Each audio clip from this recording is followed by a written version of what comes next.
फिर एक बहुत बड़ी लड़ाई लड़ रहा है।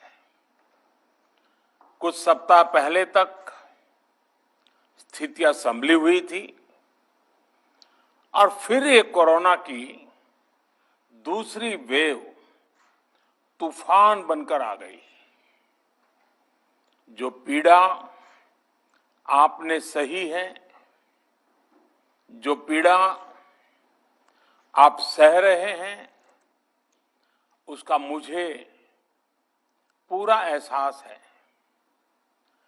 जिन लोगों ने बीते दिनों में अपनों को खोया है, मैं सभी देशवासियों की तरफ से उनके प्रति संवेदनाएं व्यक्त करता हूं। परिवार के एक सदस्य के रूप में मैं आपके दुख में शामिल हूं। चुनौती बड़ी है, लेकिन हमें मिलकर अपने संकल्प, अपने हौसले और तैयारी के साथ इसको पार करना है। साथियों, अपनी बात को विस्तार देने से पहले मैं देश के सभी डॉक्टरों, मेडिकल स्टाफ, पैरामेडिकल स्टाफ, हमारे सभी सफाई कर्मचारी भाई बहन, हमारे एम्बुलेंस के ड्राइवर्स, हमारे सुरक्षा बल, पुलिसकर्मी, सभी की सराहना करूंगा। आपने कोरोना की पहली वेव में भी अपना जीवन दांव पर लगाकर लोगों को बचाया था। आज आप फिर इस संकट में अपने परिवार, अपने सुख, अपनी चिंता छोड़कर दूसरों का जीवन बचाने में दिन रात जुटे हुए हैं। साथियों, हमारे शास्त्रों में कहा गया है, त्याज्यम न धैर्यम विदुरेऽपि काले, अर्थात कठिन से कठिन समय में भी हमें धैर्य नहीं खोना चाहिए। किसी भी परिस्थिति से निपटने के लिए हम सही निर्णय लें, सही दिशा में प्रयास करें, तभी हम विजय हासिल कर सकते हैं। इसी मंत्र को सामने रखकर आज देश दिन रात काम कर रहा है। बीते कुछ दिनों में जो फैसले लिए गए हैं, जो कदम उठाए गए हैं, वो स्थिति को तेजी से सुधारेंगे। इस बार कोरोना संकट में देश के अनेक हिस्से में ऑक्सीजन की डिमांड बहुत ज्यादा बढ़ी है। इस विषय पर तेजी से और पूरी संवेदनशीलता के साथ काम किया जा रहा है। केंद्र सरकार, राज्य सरकारें, प्राइवेट सेक्टर, सभी की पूरी कोशिश है कि हर जरूरतमंद को ऑक्सीजन मिले। ऑक्सीजन प्रोडक्शन और सप्लाई को बढ़ाने के लिए भी कई स्तरों पर उपाय किए जा रहे हैं। राज्यों में नए ऑक्सीजन प्लांट्स हो, 1 लाख नए सिलेंडर पहुंचाने हो, औद्योगिक इकाइयों में इस्तेमाल हो रही ऑक्सीजन का मेडिकल इस्तेमाल हो, ऑक्सीजन रेल हो, हर प्रयास किया जा रहा है। साथियों, इस बार जैसे ही कोरोना के केस बढ़े, देश के फार्मा सेक्टर ने दवाइयों का उत्पादन और बढ़ा दिया है। आज जनवरी-फरवरी की तुलना में देश में कई गुना ज्यादा दवाइयों का प्रोडक्शन हो रहा है।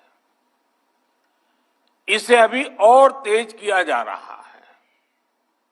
कल भी मेरी देश की फार्मा इंडस्ट्री के बड़े जो प्रमुख लोग हैं, उसके जो एक्सपर्ट लोग हैं, उनसे बहुत लंबी चर्चा हुई है। प्रोडक्शन बढ़ाने के लिए हर तरीके से दवाई कंपनियां की मदद ली जा रही है। हम सौभाग्यशाली हैं कि हमारे देश के पास इतना बड़ा मजबूत फार्मा सेक्टर है जो बहुत अच्छी और तेजी से दवाइयां बनाता है। इसके साथ ही अस्पतालों में बेड की संख्या को बढ़ाने का भी काम तेजी से चल रहा है। कुछ शहरों में ज्यादा डिमांड को देखते हुए विशेष और विशाल कोविड हॉस्पिटल बनाए जा रहे हैं। साथियों, पिछले वर्ष जब देश ने कोरोना के कुछ ही मरीज सामने आए थे, उसी समय भारत में कोरोना वायरस के खिलाफ प्रभावी वैक्सीन के लिए काम शुरू कर दिया था। हमारे वैज्ञानिकों ने दिन रात एक करके बहुत कम समय में देशवासियों के लिए वैक्सीन विकसित की है। आज दुनिया की सबसे सस्ती वैक्सीन भारत में है। भारत की कोल्ड चेन व्यवस्था के अनुकूल वैक्सीन हमारे पास है। इस प्रयास में हमारे प्राइवेट सेक्टर ने इनोवेशन और एंटरप्राइज की भावना का बेहतरीन प्रदर्शन किया है। वैक्सीन की अप्रूवल्स और रेगुलेटरी प्रोसेसेस को फास्ट ट्रैक पर रखने के साथ ही सभी साइंटिफिक और रेगुलेटरी मदद को बढ़ाया गया है।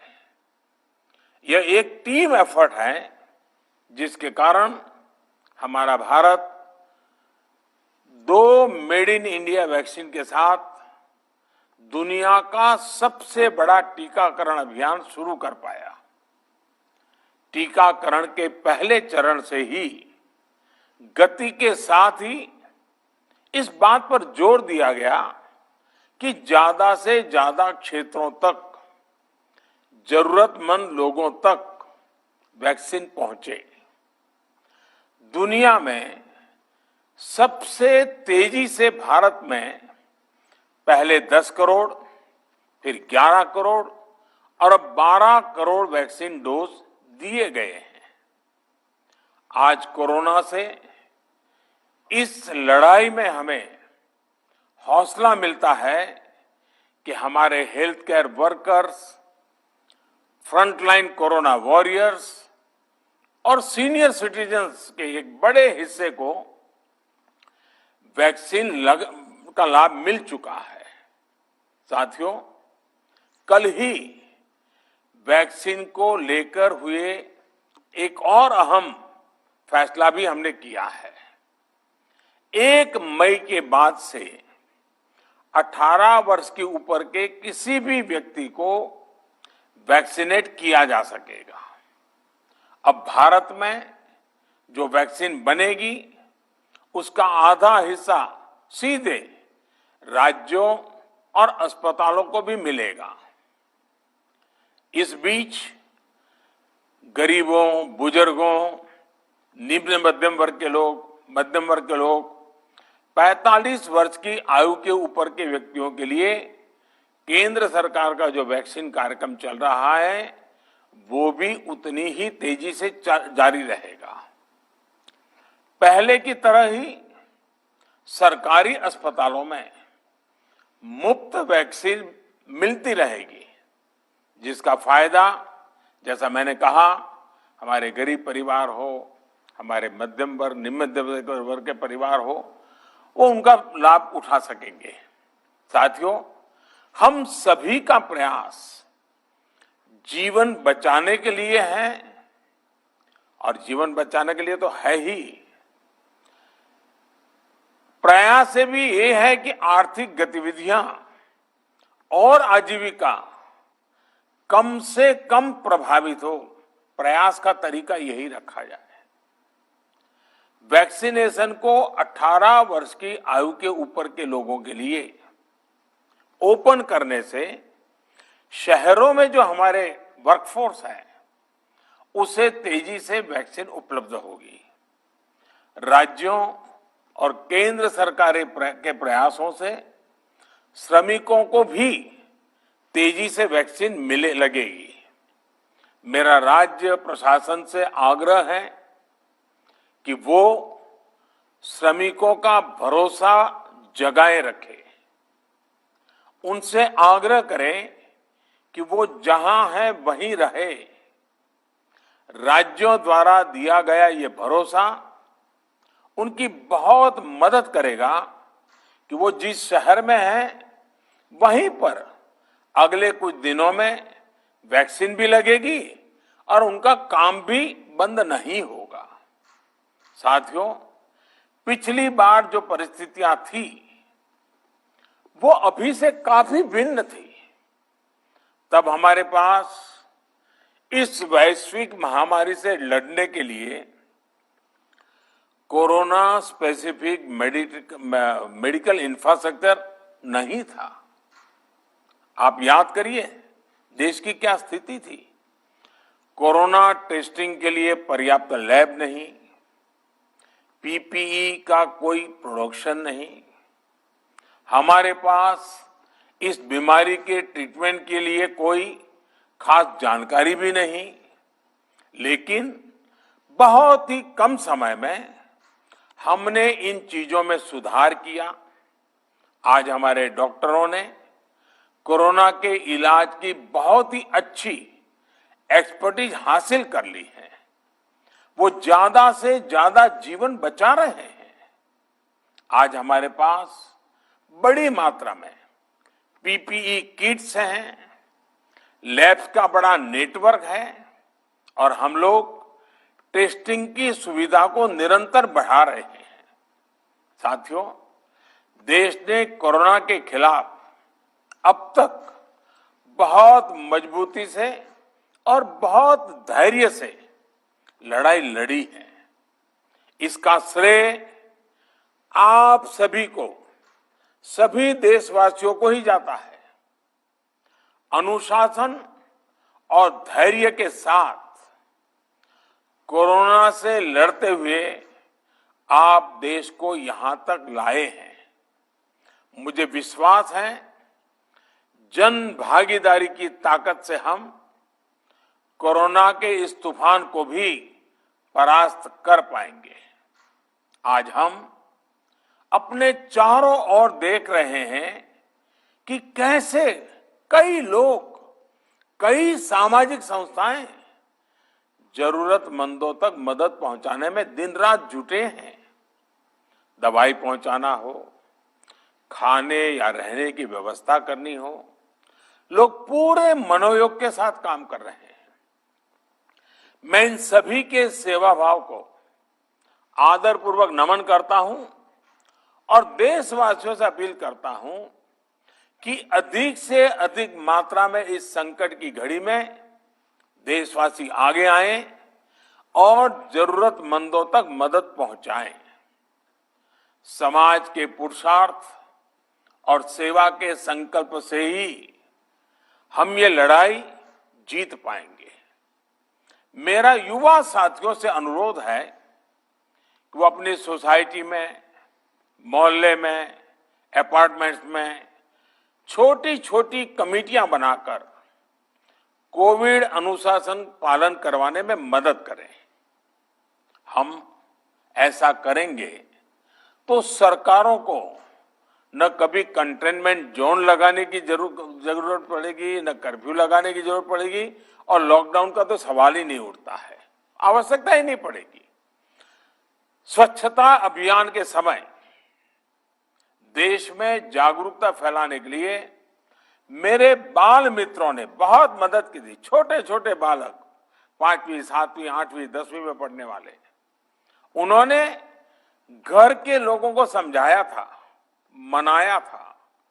उन्होंने बड़ों को भी स्वच्छता का संदेश दिया था। आज मैं फिर अपने बाल मित्रों से एक बात विशेष तौर पर कहना चाहता हूं। मेरे बाल मित्र, घर में ऐसा माहौल बनाइए कि बिना काम, बिना कारण घर के लोग घर से बाहर न निकले। आपकी जीत बहुत बड़ा परिणाम ला सकती है। प्रचार माध्यमों से भी मेरी प्रार्थना है कि ऐसे संकट की घड़ी में वो लोगों को सतर्क और जागरूक करने के लिए जो प्रयास कर रहे हैं उसे और बढ़ाएं। इसके साथ ही इसके लिए भी काम करें कि डर का माहौल कम हो सके, लोग अफवाह और भ्रम में न आए। साथियों, आज की स्थिति में हमें देश को लॉकडाउन से बचाना है। मैं राज्यों से भी अनुरोध करूंगा कि वो लॉकडाउन को अंतिम विकल्प के रूप में ही इस्तेमाल करें। लॉकडाउन से बचने की भरपूर कोशिश करनी है और माइक्रो कंटेनमेंट जोन पर ही ध्यान केंद्रित करना है। हम अपनी अर्थव्यवस्था की सेहत भी सुधारेंगे और देशवासियों की सेहत का भी ध्यान रखेंगे। साथियों, आज नवरात्रि का आखिरी दिन है। कल रामनवमी है और मर्यादा पुरुषोत्तम श्री राम का हम सभी को यही संदेश है कि हम मर्यादाओं का पालन करें। कोरोना के इस संकट काल में कोरोना के बचने के जो भी उपाय है, कृपया करके उनका पालन 100% करिए। दवाई भी, कड़ाई भी, इस मंत्र को कभी भी भूलना नहीं है। ये मंत्र जरूरी है, वैक्सीन के बाद भी जरूरी है। रमजान के पवित्र महीने का भी आज 7वां दिन है।